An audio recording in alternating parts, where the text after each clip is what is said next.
Helle har været skoleleder de seneste 25 år, og vi er efterhånden vant til at se hende som ansigtet bag BGI. Men ligger der ikke mere under facaden? Følg med nu, hvor vi vil lave en Q&A med den eneste ene, Helle. Hvilken farve havde BGI været, hvis ikke den skulle være orange? Det kan jeg ikke svare på det spørgsmål, fordi BGI er orange. Ja. Så der er ikke noget alternativ. Synes du, Troels synger godt? Og man synger godt. Vi synger jo faktisk hver morgen. Når vi sidder for vores morgenkaffe, så synger vi en sang fra højskolesangbogen. Han synger okay, ja. Hvis du skulle spise med en kendt, hvem skulle det så være? Ja. Mads Mikkelsen kunne være fed at spise en middag med, ja. Har du nogensinde været på en blind date? Så skal jeg jo tænke helt tilbage til min ungdom, for jeg har jo kendt Troels i rigtig mange år. Nej, det tror jeg faktisk ikke, jeg har. Det er ikke noget, hvis du ikke havde Troels, kunne du så finde på at gøre det? Ja, det kunne jeg godt. Det tror jeg faktisk godt, jeg kunne finde på, ja. Hvis du skulle have en tatovering, hvor skulle den så være henne?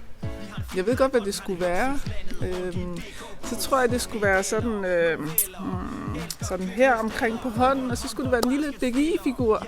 Hvad er det dummeste, du har gjort som teenager? Det dummeste, jeg har gjort mange dumme ting. Jeg var lidt en rod, da jeg var teenager. Det var lidt svært. Jeg tror, den dummeste ting, jeg har gjort, jeg tog i byen dagen inden jeg skulle op til, jeg tror, det var dansk i afgangsprøve, mundtlig prøve der, ikke? Og min far sagde, det måtte jeg ikke, og det gjorde jeg alligevel. Og heldigvis så fik jeg altså en god karakter, men det var nok lidt dumt, ja. Hvor køber du alt dit orange tøj henne? Jamen, det er forskellige steder, men det er faktisk blevet sådan. Jeg har jo ikke altid købt orange tøj på den måde. Det er blevet sådan de seneste år, at jeg sådan panorerer, når jeg går sådan i en by og kigger på tøjforretninger. Og lige så snart der er noget orange, så går jeg ind og kigger på, om det nu kunne være noget for mig. Hvordan er det at være omgivet af næsten 600 teenager? Jamen, det er jeg jo glad for. Og vi bor jo også på skolen, ikke? Og det er jo et bevidst valg, så jeg synes, det er mega fedt. Har du nogensinde løjet om din alder? Det tror jeg faktisk ikke, jeg har. Jo, måske da jeg var helt ung, for at komme ind et sted, jeg ikke skulle komme ind, eller ikke måtte komme ind ellers, ikke? Altså, hvor jeg var 17, og man skulle være 18 og sådan noget. Der har jeg måske løjet. Men ikke nu her, fordi jeg er faktisk egentlig meget glad for min alder. Hvad er dit skjulte talent? Jeg ved ikke, om man har skjulte talenter, når man er så gammel som mig.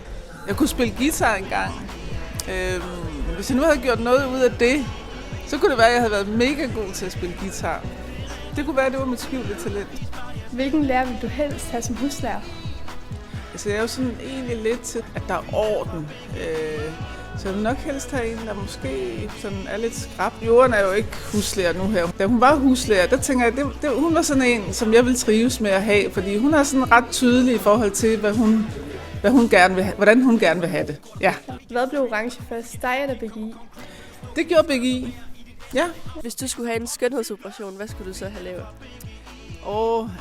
Jeg er jo ikke ret meget for de der skønhedsoperationer, men hvis jeg skulle have lavet noget, så kunne jeg nok godt finde på at få løftet min øjenlåg. Ja.